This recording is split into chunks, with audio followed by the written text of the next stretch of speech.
Welcome freaking back, everyone, to episode 5 of me converting my 1967 Mustang to a Fastback. It's originally a coupe.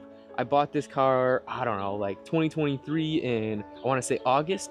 I'd never intended on making it a Fastback, but about a couple weeks ago, I chose to because my dad convinced me and pushed me over the edge. So let me show you where we're at in this build so far in case this is the first time you're ever watching me. Let me catch you up. A 67 Mustang has always been my dream car. Not just because of the looks, but because I wanted something I could build with my dad. At first, I thought a coupe would be enough.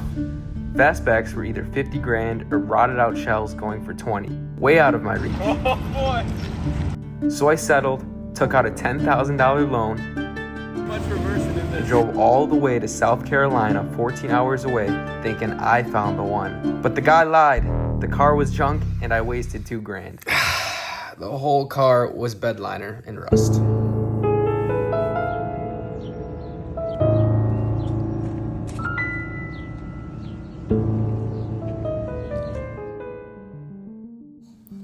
Now, after driving 14 hours back and taking some time to reset, a week later I found the perfect coupe.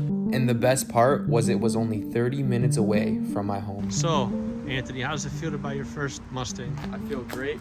Been wanting it. 67 is the actual year I wanted out of all the 60 models. Probably gonna take a long time, probably gonna be pricey, probably not gonna know how to do stuff. Like, I'm expecting all of it. Probably gonna need to learn how to weld, learn everything about engines, but I'm willing to do it. How about the guy bought it with his dad when he was 15 and now you're buying it with your so dad? the other owner, the also owner got it when he was 15. Him and his dad worked on it, and it makes it a little more special because we're both kind of doing the same thing. This is my dad right here. You're gonna see him on the YouTube channel building it up a lot. This is it right here. Big red. I haven't came up with the name yet. And that's when this build really started. The thing is, just because you're watching a car channel doesn't mean I had all the tools or knew what I was doing. I barely had anything when I started. I've been learning everything as I go, welding, fabricating, buying tools, piece by piece, working out of a little garage. And we're just gonna do one tack weld and see how we do. And when I tell you I knew nothing, this is me experimenting with my first weld right before I did my floor pans. So excited. Not really, kind of. Alright, there it goes. Alright, well, I think I completely missed it, and... Alright.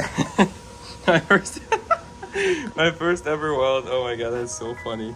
This car has been through every single struggle with me. People tell me I'm wrong, people tell me I'll never finish, but I keep pushing. Because for me, this isn't just about building a Mustang. It's about proving to myself and to you guys watching that you can literally do anything if you don't give up. And now, after selling my old Buick for some quick cash and driving to Kentucky for a Fastback conversion kit, I'm finally turning this car into the dream I always wanted.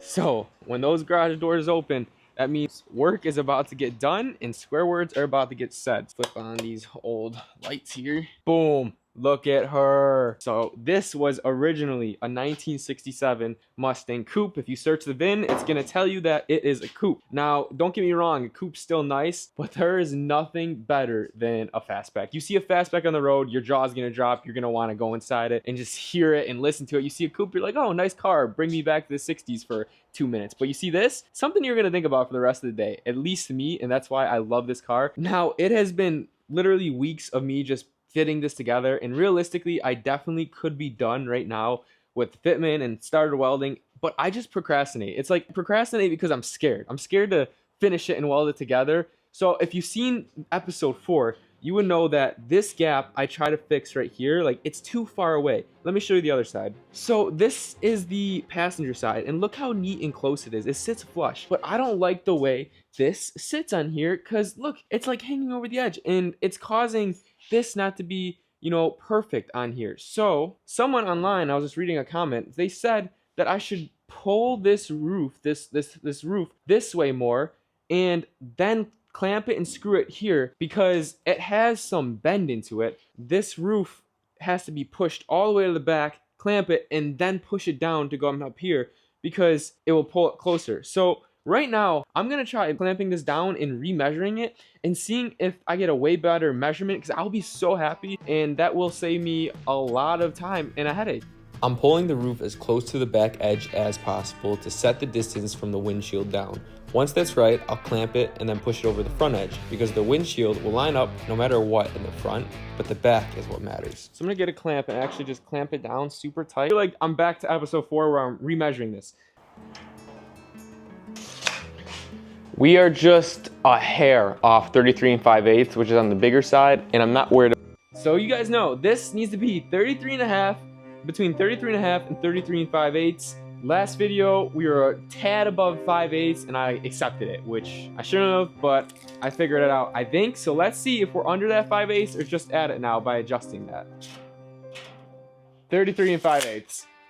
Let's go, baby! So, that's good. I know that glass will fit because the guy on YouTube said that that needed to be the measurement, so I am definitely super happy about that. Now, this corner piece, this end cap that you see here, it came with the Fastback conversion kit, and it actually fits really well, and I am super happy about that. The thing that I'm not happy about is this has studs that hold it on, this back side. There's 3 studs that's in this, and there's bolts that hold it on. I only got 1 set of studs, so I just called Kentucky Mustang, great company where I got this kit from, and they just sent it to my house, no problem. It'll be here in a couple days. So for now, I do have the original studs for this. I do want to try to see if I can take them out and use them to put on this side piece right here. And that is why, my friends, it pays to label stuff. Finally, I found something that I've labeled. So I'm going to use these nuts to hold it in on this side. I just got to get the studs out of here first. So I grabbed a drill with a wire brush to clean off all the nasty goo on the old end caps, just so I could double nut these studs and yank them out. And of course, it didn't come without a little bloodshed. Classic me, right? Got the first one out, but I still had 2 others staring me down. And finally. Alright, so I was able to get all of these studs off. Now I'm going to put it on the new back end cap, I think they're called.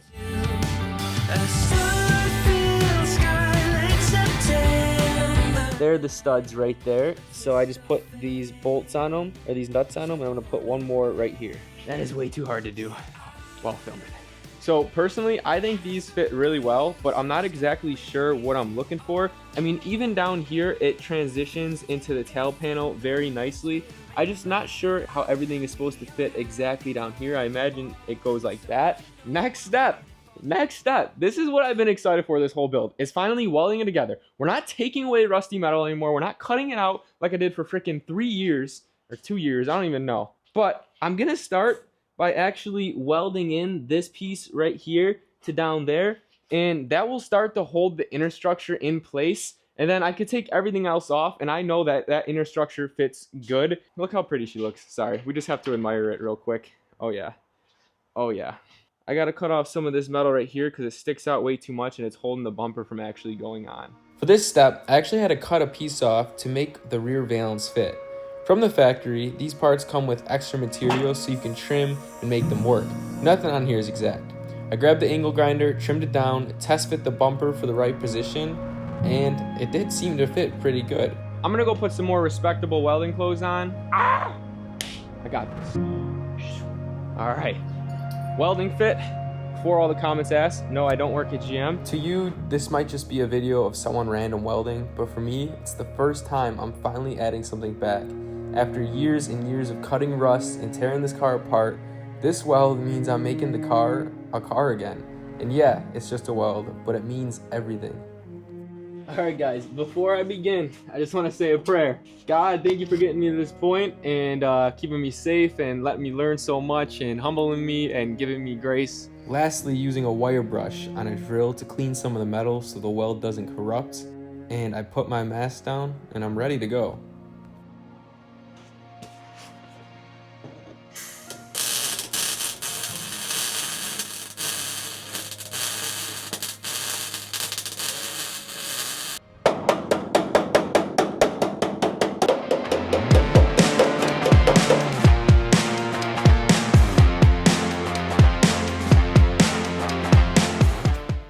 You guys ever heard of the snowball effect?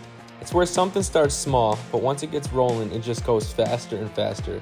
That's exactly what this felt like. After all the prep, all the cell tappers, and all the days of lining everything up, I was finally putting down welds like there's no tomorrow. Everything was clicking, moving smooth, and it just felt better than ever.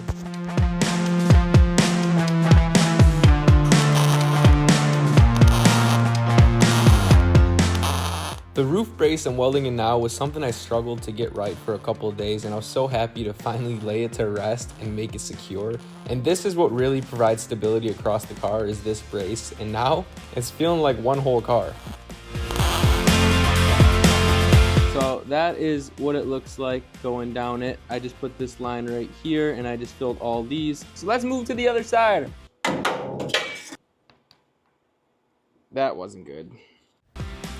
If you're new here and liking this build, thank you. I put everything into this car. I've cried over it, I bled on it, I sweat through it, and yeah, even shed some tears, but we don't cry, so I call it gears. I made a few shirts with a fun little design, nothing crazy, but they help keep this build going. I'm only 21 and in college, so every bit of support means the world. If you grab one, thank you. If not, just watching means more than you know. Alright guys, and that concludes the welding. I might not be able to stick weld, but I definitely can MIG. In the next video, you're gonna see this car become a fastback. When the magic really happens, because I'm gonna be welding on the quarter panels. Until that, I have a lot of prep, a lot of things to tighten up, and then we're gonna put these babies on right here. If you enjoyed this, please like, subscribe, and leave a comment. Give me some advice or tell me what I'm doing wrong. Yell at me. I like all of it. I appreciate all comments. And Faith, what do you think? I can't wait to see. Do I need to be holding it like this? I can't wait to see the final product and go to a car show and go to the drive-in and just like maybe drive around in fall weather and the sound of it. And I don't know what it's gonna look like, but I'm really looking forward to it.